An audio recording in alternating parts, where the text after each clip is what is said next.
নমস্কার বন্ধুরা, সকলকে স্বাগত জানাচ্ছি আমার চ্যানেলের একটা নতুন ভ্লগে এবং সাথে জানাচ্ছি সকলকে সুপ্রভাত। ঘড়িতে তখন বাজে সকাল 7:30 আর এত কুয়াশা কলকাতার বুকে বোধহয় সেরকম করে কেউ দেখেইনি। কাজে জানলা দুটো ভিজে এক জব করছে, বিশেষ করে আমাদের এই বেডরুমের জানলা দুটো। আর আজকে যেহেতু অর্পণের ছুটি রয়েছে সেহেতু গরম কফি করার দায়িত্ব কিন্তু ওর। আর শনি রবিবার ছুটি বলে তো কিছু নেই, যেমন অফিস থেকে ছুটি দেবে ঠিক সেরকমই ছুটি পাবে সবাইকে ভাগে ভাগে। আর এখন আমরা একটু গরম কফির সাথে দুটো বিস্কুট খেয়ে নিলাম, বড়ই খাইয়ে দিচ্ছে। ঠান্ডায় না হাত বের করতে ইচ্ছা করছে না। আর সকালে জানো তো একটু ঠান্ডা কম ছিল, তাই আর সোয়েটার পরিনি, এটাই খুব খারাপ হলো। কলকাতাতে এত ঠান্ডা পড়েছে যে সকলেই কম বেশি টুপি, মোজা, মাফলার, সোয়েটার কিনতেও শুরু করে দিয়েছে, আর যা ছিল সব বের করে পরতেও শুরু করে দিয়েছে। এবার যাব আমরা বাজারে। আমি একটু শীত কাতুরে বলে এই শীতের দিনে কোথাও বেরোতে একদমই চাই না, কিন্তু বর জোর করে নিয়ে চললো বাজার। এরপর গোটা সপ্তাহের বাজার করতে আমরা বেরিয়ে পড়লাম। ফ্ল্যাটের সামনে দিয়ে জানো তো ভ্যানে করে অনেক সবজি নিয়ে যায়, কিন্তু ওই সেকেন্ড ফ্লোর থেকে বারবার নামা ওঠা করতে খুব বিরক্ত লাগে। আর সাথে এই ভ্যানের সবজিগুলোর দামটা একটু বেশি হয়, খুব গায়ে লাগে। তবে টাটকা সবজি যখন আমরা কাছেই পেয়ে যাই তখন আমরা কিছু আর কিনি না ভ্যান থেকে। এই দেখো চলে এসেছি এখানকার ছোট বাজারে। ছোট বাজারটা নাম, আর মেন বাজার হচ্ছে বেহালা ট্রামডিপোর বাজারটাকে। অনেকদিন ধরে জানো তো বাড়িতে রসি কষে চিকেন বানানো হয়নি, তাই এখন আমরা চিকেন নিতে চলে এসেছি, সাথে একটু চিংড়ি মাছ নেব লাউ দিয়ে বানাবো বলে। আর এই দোকানে অনেক ফ্রেশ মাছ ছিল, কি নাম বাপু জানি না, শুধু চিংড়ি মাছ আর মৌরলা মাছকে চিনতে পেরেছি। এখানে একটু 50 টাকা দরে চিংড়ি মাছ নিয়ে নিলাম 200 মতো। ওরা একদম খোলা ছাড়িয়ে পরিষ্কার করে দিচ্ছে। আর পাশের দোকান থেকে শুধু টমেটো নিয়েছিলাম, কারণ বাকি সবজি আমার ফ্রিজে রাখা আছে। আর দুজনের সংসারে না অতিরিক্ত সবজি, মাছ, মাংস কিনে রাখাটা সব থেকে ভুল, কারণ ফ্রেশ জিনিসটা খাওয়া বেটার শরীরের পক্ষে।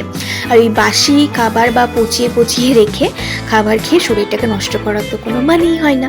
এই দেখো কথা বলতে বলতে কিন্তু আমরা লিফটের কাছে চলে এসেছি, অর্থাৎ ফ্ল্যাটে ঢুকে পড়েছি।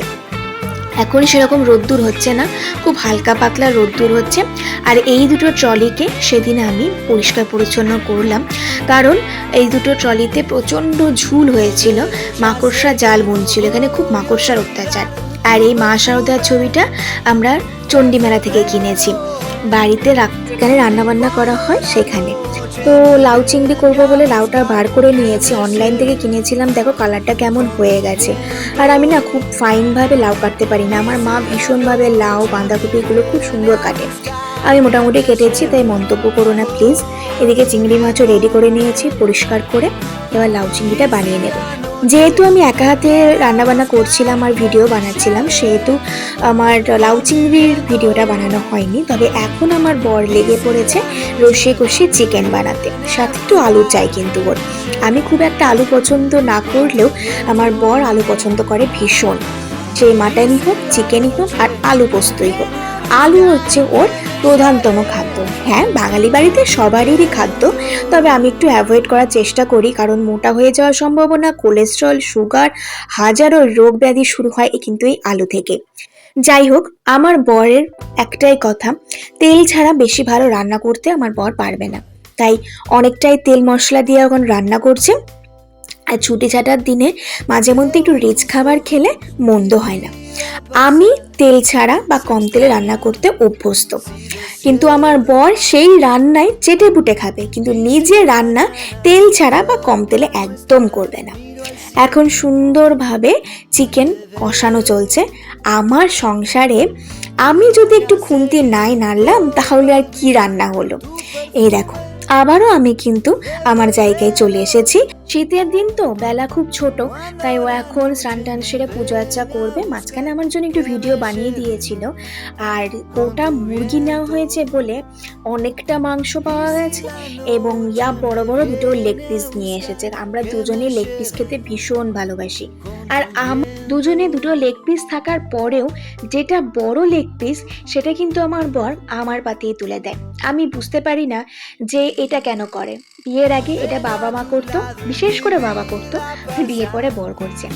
এই দেখো আমি স্নান টান সেরে এখন চলে এসেছি, ওদিকে বরের পুজোও হয়ে গেছে, অত ভিডিও নেওয়া হয়নি। বাইরে তোমাদের একটা গাছ দেখাতে নিয়ে যাব, চলো। এই গাছটা আমরা কদিন আগে কিনেছি, গাঁদা ফুলের চারাটা, যেটা থেকে কয়েকটা ফুল সুন্দরভাবে ফুটে গেছে। আর এই ফ্লাওয়ার ভাস অর্থাৎ এই আর্টিফিশিয়াল ফ্লাওয়ারগুলো আমরা চণ্ডীমেলা থেকে কিনেছিলাম। খাবার দাবারের আলাদা করে আর ভিডিও বানানো হয়নি। সন্ধেবেলায় এবার আমরা যাচ্ছি একটু কেনাকাটা করতে, আমাদের কাছে একটা মার্কেট রয়েছে সেখানে।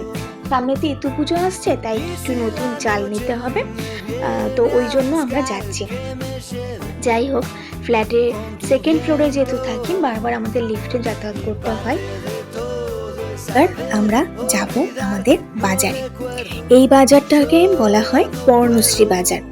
আমরা এমন একটা এলাকায় থাকি, চারপাশ দিয়ে কিন্তু ছোটোখাটো মার্কেট প্রচুর রয়েছে, আমাদের জিনিসপত্র কেনার কোনো প্রবলেম হয় না। আর বাজার যাওয়ার আগে প্রথমে গার্বেজটা ফেলে এলাম, এখানে একটা ফেলার জায়গা রয়েছে সেখানে। আর এই বাড়িটাতে মনে হয় বিয়ে আছে, জানো তো, কি সুন্দর সাজিয়েছে দেখো। আর আজকে বেশ দোকানপাট বন্ধ দেখছি, রাস্তাঘাট ফাঁকা ফাঁকা লাগছে, হয় শীতের সন্ধে বলে, আর তা না হলে আমরা একটু আগাম বেরিয়ে পড়েছি বলে। রাস্তায় বেরোলে অর্পণের মুখ চালাতে হবে কিছু, অর্থাৎ ভাজা ভুজি খাওয়া দাওয়া করতে হবে, তাই একটা ফিশ ফ্রাই নিয়ে নিল, যেটার দাম নিয়েছিল 100 টাকা। হ্যাঁ, হয়তো বলবে এটা খুব কম দাম নিয়েছে, বাট এই পর্ণশ্রী মার্কেটে না সব কিছুর দাম একটু বেশিই নেয়, সেরকম হাইফাই খুব একটা খেতে ছিল না। আর ইদু পুজোর জন্য চালটাও কেনা হলো না, এখানে দামটা একটু বেশি নিচ্ছে। চলো, এই দোকানে তো রুটি পাওয়াও গেল না, কি বলবো, কপালটাই খারাপ। এবার আমরা রুটির খোঁজে বেরিয়ে পড়ি। রুটি আর পাওয়া গেল না, বাড়িতে একটু বানিয়ে নিয়েছিলাম কোনো রকমে। তারপর একটা মুভি দেখতে বসেছিলাম, ভীষণ ভালো মুভি। তোমরা কমেন্ট করে জানাও তো যে এই মুভিটা তোমরা দেখেছো কিনা, আর নামটাও তোমরা কমেন্টে জানাও, না জানলে পরের দিন বলে দেবে। আর এই মুভি দেখতে দেখতে আমাদের ভিডিওটা এখানে শেষ করে দিলাম। ভালো লাগলে লাইক, কমেন্ট, শেয়ার, সাবস্ক্রাইব করে দিও। বাই।